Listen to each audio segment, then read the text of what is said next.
नमस्कार। मैं सावित्री चंदेल साई आंटी स्वागत करती हूँ आप सभी का।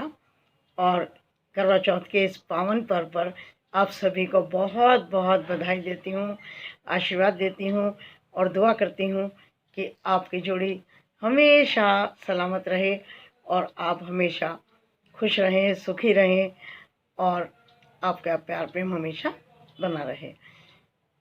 ये पर्व ऐसा है जिसकी महिलाएं पूरे साल बड़ी बेसब्री से प्रतीक्षा करती हैं।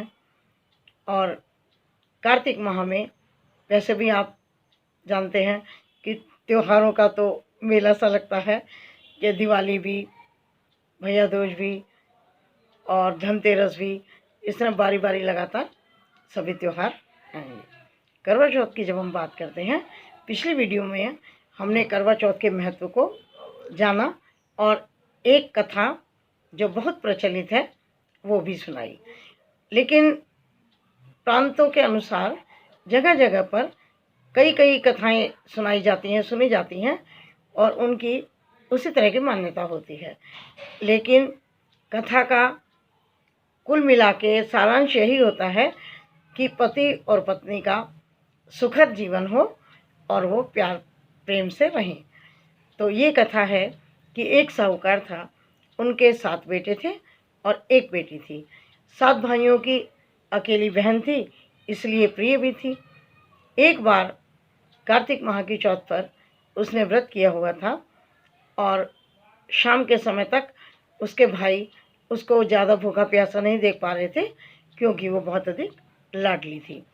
उन्होंने कहा, बहन अब तो काफ़ी देर हो गई, शाम हो गई, सुबह से भूखी हो, आ जाओ, हम खाना खा रहे हैं, तुम भी खा लो। उसने कहा, नहीं भाई, मैं चांद को देखकर, अर्घ देखकर ही अपना उपवास खोलूंगी।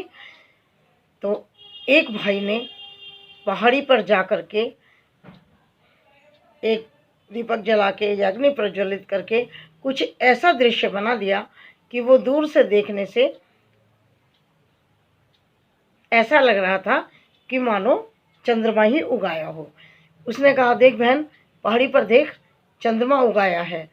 तो करवा ने देखा, वो चंद्रमा ही समझी और उसने भोजन के लिए तैयारी कर ली।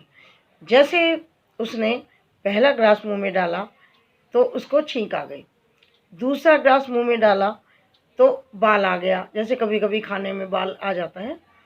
और जब उसने तीसरी बार मुंह में गसा डाला तो गांव से उसके पति की बीमारी की सूचना आ गई।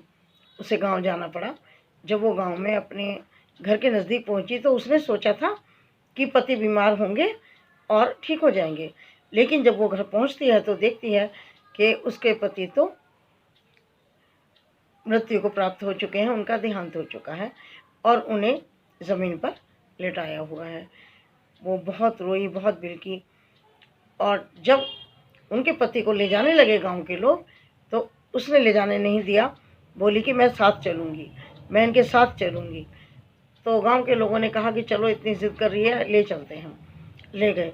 वहाँ जा कर के उसने उनका दाह संस्कार नहीं करने दिया, अग्नि नहीं देने दी और बोली कि मैं इनके साथ यहीं पर रहूँगी। तो वहाँ पर एक झोपड़ी थी। तो गांव के लोगों ने कहा, भाई जैसा कहती है करने दो। वो अपने पति को लेकर के उस झोपड़ी में रहने लगी। और जो उसकी छोटी ननद थी वो प्रतिदिन अपनी भाभी को खाना दे आती थी। करवा ने क्या किया कि प्रति माह हर चौथ को वो व्रत करने लगी और हर चौथ पर वो अपने पति की जीवन की भिक्षा मांगती थी। तो अश्विनी माह की चौथ ने बताया कि हम तो छोटी चौथ हैं, जो बड़ी चौथ है कार्तिक माह की, उनसे तुम अपने पति का जीवन मांगना। तो करवा ने कहा, ठीक है। तो उस दिन उसने अपना व्रत किया और अपनी ननद से 16 श्रृंगार का सामान मंगाया। तो उसकी सास को अच्छा नहीं लग रहा था भेजने में, लेकिन सब यही सोचकर कि जिद कर रही है, बोल रही है तो दे दो। तो उसकी ननद जो थी वो उनको दे देती है ला करके 16 श्रृंगार का सामान। वो चौथ माता को चढ़ाती हैं और जब चौथ माता प्रकट हो जाती हैं तो वो उनसे प्रार्थना करती है कि हे माता, तुम मेरे पति को जीवन दान दे दो। तो करवा माता ने कहा कि करवोले करवोले, भाइयों की प्यारी करवोले, करवोले करवोले, भाइयों की प्यारी करवोले, दिन में चांद दिखाने वाली, दिन में चांद दिखाने वाली, घड़ी बुखारी करवोले, करवोले करवोले, भाई की प्यारी करवोले, दिन में चांद देखने वाली करवोले, घड़ी बुखारी करवोले। अब करवा ने माता के चरण पकड़ लिए और बोली कि मैं इनको नहीं छोड़ूंगी जब तक माँ तुम मुझे मेरा पति वापस नहीं करोगी। तो माता ही होती हैं, उनको दया आ गई, उनका मन पिघल गया उसके दुख को देख करके कि पूरे वर्ष भर लगातार हर चौथ पर इसने व्रत किया। उसके पतिव्रता धर्म को देखकर, उसके तप को देखकर, व्रत को देखकर माता ने उसको जीवन दान दे दिया। जब उसकी ननद खाना लेकर आई तो करवा ने कहा कि जाओ माँ को ये सूचना दो, गाँव वालों को सूचना दो कि तुम्हारे भाई जीवित हो गए हैं और अब हमें बाजे के साथ, बैंड बाजे के साथ गांव में लेकर चलो। जब वो बिटिया ने जाकर के गांव में बोला तो कोई यकीन नहीं कर रहा था। उसकी माँ ने भी कहा कि क्या पागल हो गई है? उसने कहा नहीं माँ, मैं भाई को देख कर आई हूँ, मैं मिलकर आई हूँ। तो गांव के लोग और उनकी माता सब आए, ढोल बाजे लेकर के आए और बहुत खुश हुए और ढोल बाजे के साथ वो उनको गांव में जोड़े के साथ ले गए।